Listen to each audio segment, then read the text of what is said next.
go. Hey, there was just a ship out there. Hell, listen. Nothing. Listen. Who's there? Who is that? Hey everybody, back to the show. Thanks for tuning in. Stranger Oddities coming back to you. I actually wanted to do this as a follow-up thing. Those of you that are also subscribed to the Batjack JW channel, this is kind of a follow-up, a little bit of a chat for you folks. I know a lot of you are subscribed to both. I know Joe P. I know you are. As you say, when am I not listening to the show or watching the JW channel or anything like that? So I do appreciate that, Joe. I really do. A lot of you guys have been with me for a long time. I do appreciate that. We have definitely traveled quite a journey together, and it's been amazing. So what I did was I actually posted up a video on the Springfield Ronin. Okay, it was some of the changes I've done, and those of you that have been actually following me with the radio chats and stuff early on when I was talking about the Ronin and all that. So I'll give you a little insight on that video. The video was done quite some time ago. I just haven't actually found it to polish up the coloring on it and everything, basically adjust all the after cosmetics of the video that my good buddy over there, I carry one, that showed me how to do that kind of stuff. So thank you. But I kind of cleaned it up a little bit, made it look a little bit better, and so I wanted to, kind of do that video eventually and put it out there. I do actually have, I think, a third installment to that video series as well. I know it's done, it's filmed, it's in the can. I just haven't actually overlooked it and checked it out. But that video was actually done some time ago, a few months ago probably. So I am sorry for being so late on getting these things up and going. So some things on that, actually looking at it. So that color that you're actually seeing on the frame is the second choice of gray that I chose. The first one was alright, but I don't know what was going on with it, but I found out later on that, so if you use the, I guess it's the Ace Hardware brand called the Iron or so, like it's the gray coloring from Ace Hardware, and I believe it was called the Iron color. I don't know what the heck their deal is or what was going on, but I sprayed a couple of different pieces with that, and it ended up having this weird lime green tinge to it, like almost looked like you had kind of had like lime green overspray onto it. And we're not even talking about the really cool old OD military green. We're talking about like lime green, like strange, like as if like a highlighter broke open and puked all over it or something. And it did that over time as the paint dried or whatnot. So I'm not really sure what the deal is, why it was doing that. Also, that after I was done, when the initial spray goes on and it dries, I was taking a clear coat, a satin clear coat, and going over it. I didn't choose a matte or a flat or anything like that. I actually wanted to have a little bit of shine to it, but not overbearing, so I went with the satin, and that's the way it turned out. Since then, since the actual video there were some other things that I changed out. The thumb safety, I ended up changing that out. The thumb safety, I don't like those extended hooks like that. I really don't. I like really low profile stuff, just because I feel like it's not necessary. I don't have issues hitting the thumb safety or anything like that. But then again, it's opinion. I really like my stuff real sleek down. I don't like all that extended tactical stuff, per se, or whatever you want to call it. I'm just not into it. I don't like the way it looks. I'm really about cosmetics, and I don't like the way that looks. I also ended up replacing the slide release, I believe, yeah.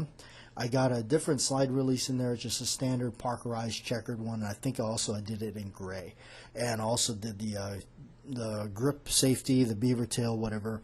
I also did add in gray. I did replace the trigger. It did originally come with that mid-range, middle trigger there. Most of all my 1911s, I always put the shorter trigger in there because I have a tendency to, I guess, pull shots that are when I didn't intend to with a longer trigger. Mainly because of the size of my hand, is I have a little short hand, so I can't get. I love the shorter trigger. I don't know. And then the mainspring housing. Normally I go with the arched. I always go with the arched, but I didn't have another arched mainspring housing that was a lightweight polymer one or anything like that. So if anybody actually finds a lightweight mainspring housing, like an arched one that's in polymer or aluminum, let me know where you find it so I can go on there and get it and purchase it, because I definitely would like to get one and put it in there. But I did put a shorter trigger in there, and then of course I replaced the slide stop and the thumb safety. And so, but yeah, that paint job there is the second go at that. That one I took a little bit more time to do actually too as well. I stripped the original finish off with some paint stripper and stuff, and then I actually took that one out, the frame out to my friend's place out in his backyard, and actually hung it up and carefully sprayed it and let it dry out in the sun here, which is pretty punishing. So it did a good job of curing it up and pretty good. And so, and then the grips, now those grips that you're seeing on there are actually those are the skip checkered Harriet style grips that I was using. I made reproductions of them because Harriet's quit making those. Let me see here. I think if I got an extra pair here, yeah. So they quit making them, so I decided, well, hell, I'll just make my own, and that's what I came up with. That's in the end, that's what I kind of came up with there. So also, I changed those out, even though I like them, they look great and everything. I changed them out. I went with an actual Staghorn grips that I got from the gunsmith that works on my stuff. So I went and got he gave them to me, and they're really quite nice, and they look awesome on it. So, and I've always loved that bone look because of, the Duke and all that. So that's what I did there. So yeah, I'm not a big fan of the fiber optic sight, but as I found out that the one thing about that Springfield Ronin is that fiber optic sight is that the shoe and the ledge that lives inside the dovetail there is like almost flush with the top of the slide there, and it would make for really hard to try to even tap that out with a piece of hardwood or whatever, or even a sight pusher at that.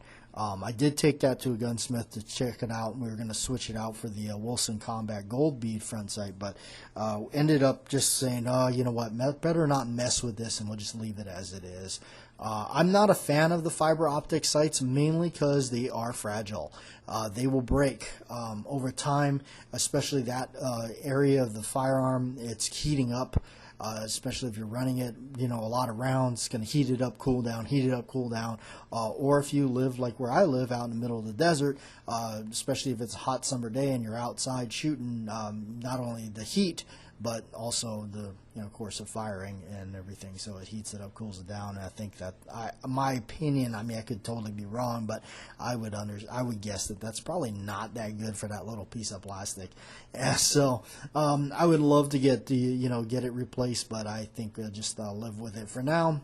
Also, that because that video was done such a time ago, my job description. I didn't change jobs, but my job description has changed, so I no longer need to actually have it for work. So now it became just more of a less kind of a plinker for me, and just kind of take it to the range every now and then and do that. So those are some of the changes that has happened since that video has been made. So, but I'm glad everybody's still enjoying it. It's currently got well over 400 views, which is pretty amazing for my channel there, because normally it doesn't. Normally, a lot of these videos do not exceed very much in viewership. So I really thank everybody for clicking on that and watching it, man. Over 400 views is pretty crazy. So to think that many people watched it, so that's pretty fun. I'm gonna go through and roll through some of the comments. It's pretty cool. It's like, I know the Cobra burnout He's always on there watching my stuff, so thanks, Cobra. He says, I really like how you're not afraid to custom change color, weather grips, or whatever your taste is to liking. Yeah, I don't like altering things permanently. I always like to make sure I can put things back to its original setting. So I always, the spray paint idea came about when I was really just kind of like thinking, really, do I really want to pay somebody an absorbent amount of money, which I think is an absorbent amount of money, for just basically doing the same thing, only maybe the glue in theirs is a little bit better or something like that. But at least with this, I know that I can just keep doing it. If I wear it off, which I haven't, but even if I wear it off, I mean, make no mistake, that spray paint with the clear coat on it is harder to remove than you think, but it still can be done. You might have to soak it for some days in acetone or something, but it can be done. Just be careful what you're doing, because you got to remember, whatever you paint and you're going to want to remove it, you're going to have to use some kind of paint stripper or harsh chemical, and you want to make sure that whatever you painted, it cannot be affected by that stuff. All right. KSFWG, he says, you can't beat a 1911. I always wanted one in 9. So, yeah, they are, it took a while for me to make that turn too. Of course, my friend Greg over there at Lion Quest Fitness, he says, finally somebody admitting to those fiber optic sights being fragile. Yes, definitely. And of course, my friend, my brother there is Crazy Scotsman. Fiber optic sights are very fragile. Heck, just replacing the little piece, you have to be careful heating it up or it gets too brittle and it will snap there. That just kind of almost cements what I was talking about just a few minutes ago. All right. Scott, he says, I like how you made it your own. He acquired a Remington R1 100-year anniversary model. That's pretty cool. He's got the light engraving on there and everything. EGW, he looks like he got some EGW internals and ambidextrous safety because he's been left-handed. I'm left-handed as well. I just, because I'm such a purist, the 1911, I just kind of learned how to shoot right and use the standard thumb safety. And how it's funny, ever since I've done that, I can't stand an ambi safety. But yeah, look at that. He's like gold bead front sights, absolutely. Gary Lewis, he has a new 1911 by Springfield. And my buddy Joe P over there, nice. Yes, absolutely. Jerry Johnson, very cool. Ronin 1911 in 9mm. And of course, my buddy there, I carry one. Yeah, buddy. All right. Bohemian Hunting Club, glad to see you guys still around. I want to see some hogs being down there. Guys, come on. Get some videos rolling. And my buddy Trees are blowing over there. And, yeah, Trees, the 1911's a nice one because you have one, too. You have Sally. Sally's Springfield. All right. And Safe Beg was the first to comment. All right. So, now that we're talking about 1911 and stuff, I think I may be going the direction of, and a lot of this kind of refers to, I've kind of got to the point where a lot of stuff I buy, I acquire and then I end up selling to acquire something else, and that's kind of what my kind of rapid order's been going through. I let go a lot of stuff, and a lot of times just to acquire something new or move in a different direction. Maybe perhaps it's not so much one thing anymore, it's another thing, so I kind of move in that direction. Like, to get the Ronin, of course I got rid of some stuff, and then now I'm looking at something else, and I'm thinking about probably going to be moving in this direction to try my hand and see what the high-end 1911s are all about. It's a big jump, it's a lot of money, so I'm going to have to let go some solid pieces for it.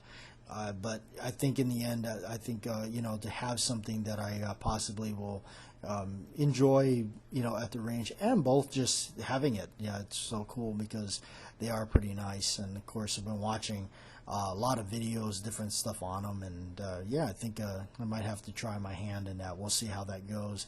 And wondering about, like, where is that price point? I always said that.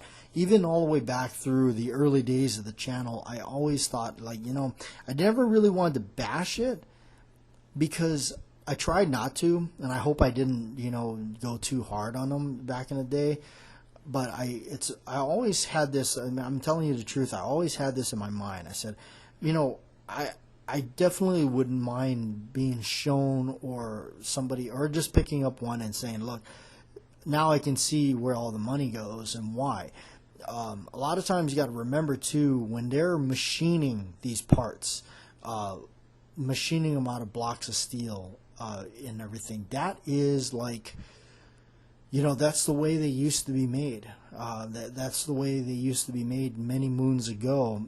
And now, as things gotten different, manufacturing processes got different. That's you start moving into MIM parts and castings and stuff, and which work, they serve the purpose. But I mean, I kind of know when you got somebody like Wilson Combat talking about their bulletproof parts. It took me a while to realize what their bulletproof parts meant. They're meaning that they're machining those out of block steel, that they're not casted, they're not MIM.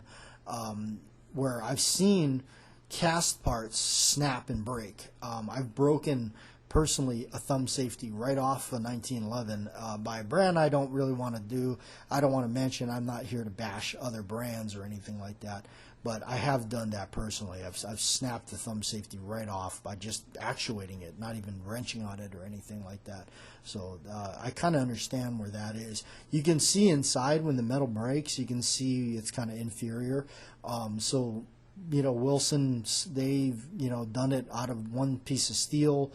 So that's what their bulletproof parts mean. Now, you could say, hit or miss, like, oh, well, the grip safety really doesn't do anything. I mean, it's just you're depressing it. Does it really need to be, does it matter that it's not, But I don't know. In the end, it's like maybe it's a better thing that you can rest your head at night and realizing that all the parts in there have been machined out of block steel or whatever they mean. And, of course, all the hand fitting and all that stuff where people have taken their time to, make each part work in the gun and everything is flawless. So there is some nice touches that they do on some of their 1911s, and I've definitely got to admit I've been attracted to it. It's definitely, for me, as a 1911 guy, always been one, always loved the 1911.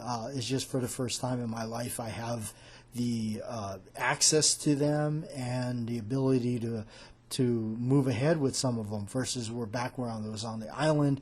I really didn't have the accessibility. There was some people that had them, but for sale. But it was always you had to kind of deal with who you had to deal with because that was it. There was only that one person or that two shops or whatever it is that you're dealing with. Where not in this case now that I'm out here in the desert in the great state of Arizona, where they are plentiful. There is shops everywhere, and everybody is chomping at the bit to get your sales. So it really is more of a buyer's market out here, and I love it. I love it absolutely. I love as a buyer myself, it's like I want things more available. I want things to be more available for the average person like myself to be able to purchase. One of the greatest things that Colt's doing right now that I'm absolutely relishing in is the fact that they're releasing the Python, the Anaconda, those snake guns, all of them. They're coming back out, and they're better than they've ever been. I really want to check one out.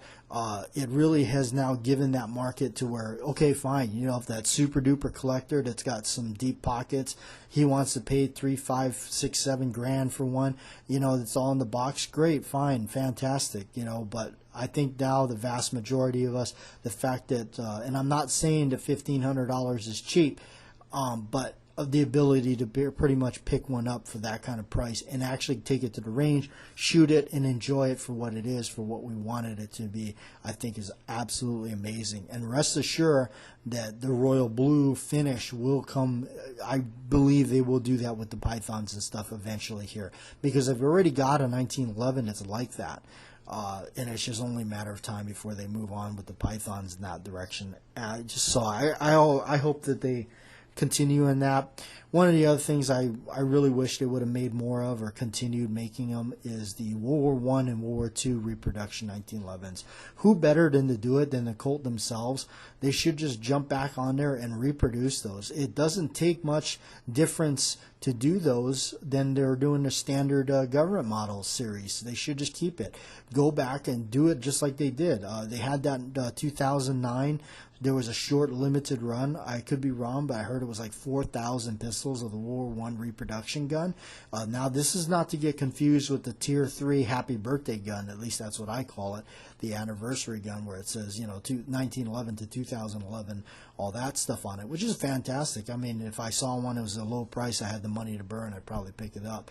But the other stuff like that limited edition thing, I wish they would put more of those out. And the World War II one, I mean, put it out exactly the way it was. I mean, come on, there's millions of pictures all over the internet that you can find to reference it, to know exactly what kind of stampings it are. And why should you as Colt be having to do that when you should know? You probably have the blueprints or the actual guns in your possession to model them after.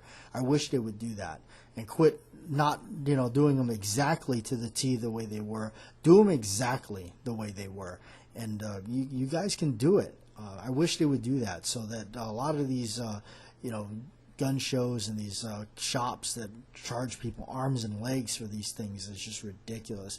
Another thing I'm just thrilled about, I'm so glad that the CMP released some batches of these things so that people can get them. I know that some of them aren't the greatest. It's hit and miss. It's a gamble what you're going to get, but I think maybe that will clear up. So anyway, thanks for listening. I appreciate it, guys, and like, share, and subscribe.